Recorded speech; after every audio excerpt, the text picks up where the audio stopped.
Oh, hey, I didn't see you there. God, isn't this kind of weird? It's like that movie Blue Velvet. You know that one scene when Dorothy and Jeff's hiding in the closet and all that weird things happen. You know when Frank walks in.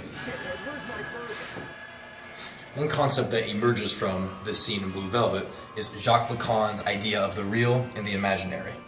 But before we want to talk about the real and the imaginary, we want to establish what the symbolic order is.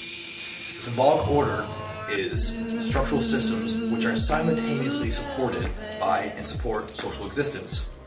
So you could think of it as social etiquette, cultural objects, beliefs, customs, etc. And the real can be defined as fissures in the symbolic order. Now, it does not compute with the logic of the symbolic order. It often causes the eruption of trauma. This is where trauma lies. And in this scene, we watch Jeff experiencing the eruption of trauma as he watches Dorothy and Frank with their actions. To begin with, the scene has many gestures that it's almost even possible to begin to describe. And part of the reason for this is that we experience the scene through Jeffrey's perspective.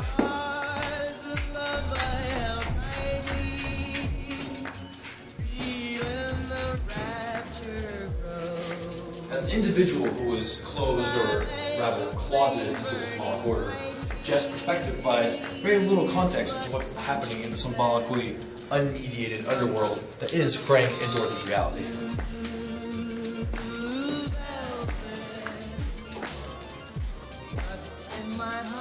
This heads to an interesting situation which occurs between Dorothy and Frank when they use Dorothy's blue velvet robe as an object of desire.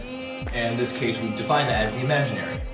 The imaginary is phantasmic structures used to veil gaps in the symbolic order, or obscure the real. Frank and Dorothy can be literally viewed as stuffing the real down the imaginary when they gag each other with blue velvet. More than just the imaginary, the blue velvet itself can operate as a stain because it can potentially lead us into the real. The stain, or object A, are markers embedded in the imaginary which signal the real to often become objects of desire. And the blue velvet robe is largely incorporated into this scene as an object of desire for Frank and Dorothy. Huh. Frank's not here. Hope nothing weird's in there. Huh. Okay. What's this? Oh, not again.